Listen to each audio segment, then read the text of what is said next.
여러분 안녕하세요. Welcome back to K-Learn Korean Language Training. Once again, Gerard here.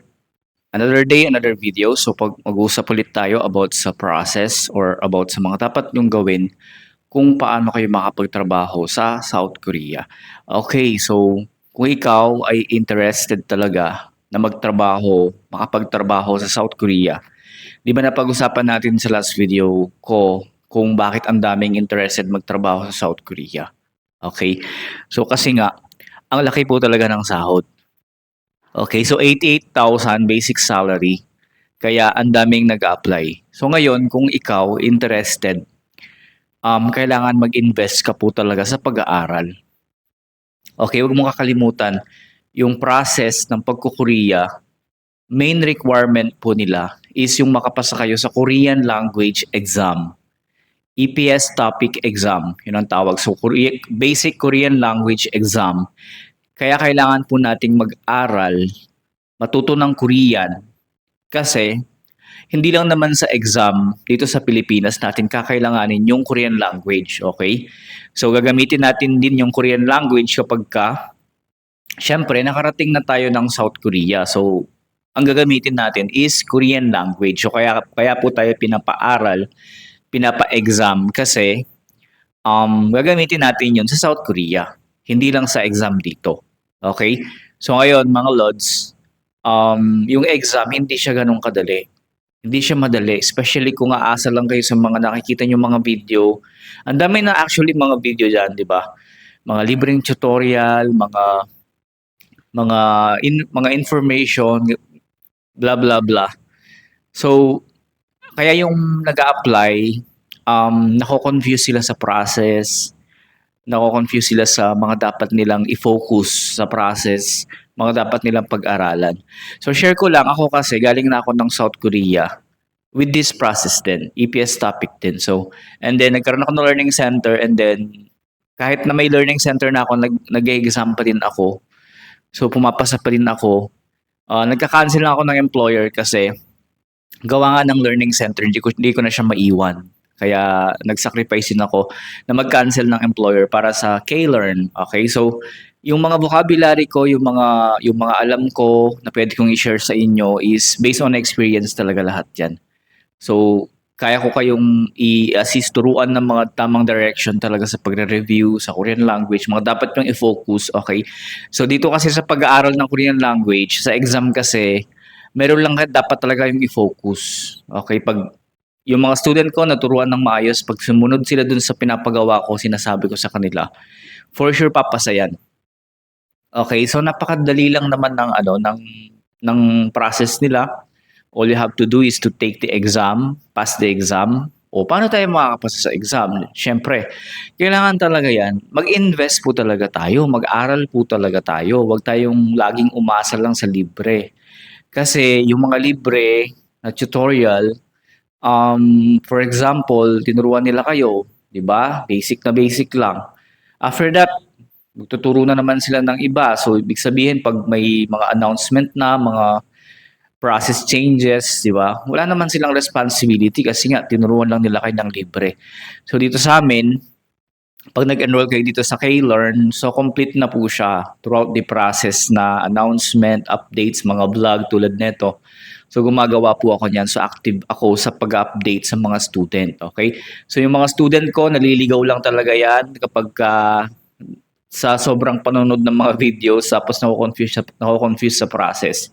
Okay, kasi sa panahon kasi ngayon, ah ang basehan ng legitimacy is yung pag maraming views, di ba? Maraming views, ganyan. Million views, yan, maniniwala na yung Pinoy dyan. Kaya dyan tayo nadadali, dyan tayo na-scam. Pagka sobrang dami ng views, ay, sigurado totoo to. Yung ganun ba? Okay? So yung pag-aaral po, ng kahit ano, pag nag-aaral ka, kailangan i-focus mo talaga yan. Kailangan mag-invest ka po talaga sa pag-aaral. So Korean language lang, 'di ba? Kung may pera ka diyan. So sa amin naman affordable naman siya. So 4,000 pesos online class via Zoom. Okay, yung process kayang-kaya sa online. Since pandemic, marami na akong mga nakaalis na galing sa K-Learn na nag-online sila.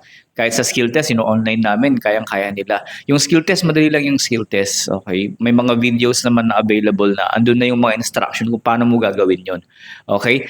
So, ang pinaka-focus nyo dapat talaga yung pag-aaral. Mag-invest talaga dapat kayo sa pag-aaral. Hindi nyo kailangan magbayad ng sobrang mahal para matuto at makapunta ng South Korea, makapag-undergo ng process. Okay? So, sobrang mahal. Tulad dyan, si DMW din is inaano niya rin yung sobrang mahal na tuition fee sa mga learning center. Bawal din kasi yung sobrang mahal talaga. So bakit sobrang mahal ba ng iba? Kasi nung ako din, nagbayad ako ng 7,500. That's 2013, di ba? Imagine kung how much na yung tuition fee dun sa learning center ko dati, di ba? So, syempre marami ang mga binabayaran sila, madami yan silang, ewan ko, pero napatunayan ko na hindi nyo naman talaga dapat kailangan magbayad ng sobrang mahal para matuto. Kasi nasa inyo din naman talaga yun. Okay? Nasa inyo din naman talaga yun kung kayo matututo kasi kayo yung mag-aaral. Okay? So mag-enroll ka man sa pinakamahal o sa pinakamura or dun sa free, depende pa din lahat sa yun kung matututo ka o hindi. Kasi ikaw yung mag-aaral. Okay? Kasi yung mga nag inquire ngayon, dami nilang mga demand, dami nilang mga, parang gusto nila pag nag-enroll sila, sigurado papasa sila, sigurado matututo sila. So wag po natin kakalimutan, kayo po yung mag-aaral, kami po yung magtuturo. So alam namin yung tinuturo namin. So nasa inyo pa ding mga isip kung makukuha nyo yung mga lesson or syempre may way naman kung paano yun makuha. So i-focus nyo lang dapat talaga yung pag-aaral ng Korean language. So kung fresh graduate ka or sawa ka na sa company mo, yung basic natin dito sa Pilipinas, di ba? 500 plus daily. Sa Korea, per hour mo lang yun. Okay, nasa 3,000 plus na yata yung per day nila sa South Korea. Kaya ganun kamahal yung pera or yung sahod sa South Korea. So kung fresh graduate ka, tambay ka, ito kung magulang ka, napapanood mo tong video na to, paaralin nyo po yung mga anak nyo. Lalo yung mga kabataan natin, daming gumraduate ng senior high school, ng college, pero yung trabaho dito sa Pilipinas, napakakonti. Okay? Makakuha ka man ng trabaho, pahirapan na tapos pangsaktuhan lang talaga yung sasahurin mo. Kaya yung tayong mga Pilipino, yung pang-ahon talaga natin sa buhay is abroad po talaga. Kaya kung interested ka na magtrabaho sa South Korea, sumahod ng 88,000 basic salary, try mo sa Korea, paaralin niyo po yung mga anak niyo kung nagtatambay lang, nag-ML lang dyan, di ba? So, eto, ag-aral sila, may pasa nila yung exam, and then yung mga employer na yung kusang lalapit sa kanila para iselect po sila. Kaya apakaganda po ng South Korea. Kung bibigay niyo po yung tiwala niyo sa amin, so hindi po yan masasayang kasi 8 years na po ako nag-a-assist ng mga interested na magtrabaho sa South Korea. By the way, hindi po kami agency. Ang agency po is si POEA. Sila po yung nagbababa ng mga announcement sa exam. And then yung mga announcement naman na yun is galing sa HRD Korea or yung pinaka-agency ng Korea dito sa Pilipinas. So kami po ay learning center na nagtuturo ng Korean language para makapasa po sila sa exam kasi po yun yung main requirements. At i-assist din namin sila sa step-by-step na process para hindi po sila mahirapan.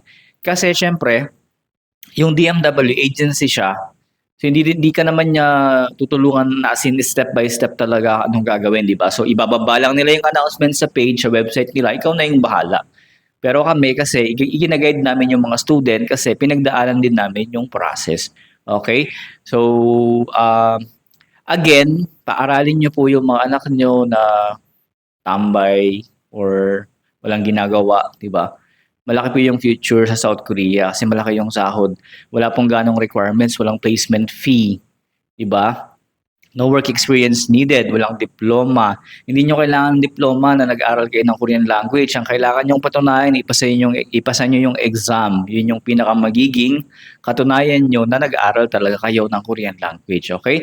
So, kung nagustuhan nyo po itong video na to, pakishare na lang po, pakifollow din po kami dito sa TikTok or sa Blue App, K-Learn Korean Language Training.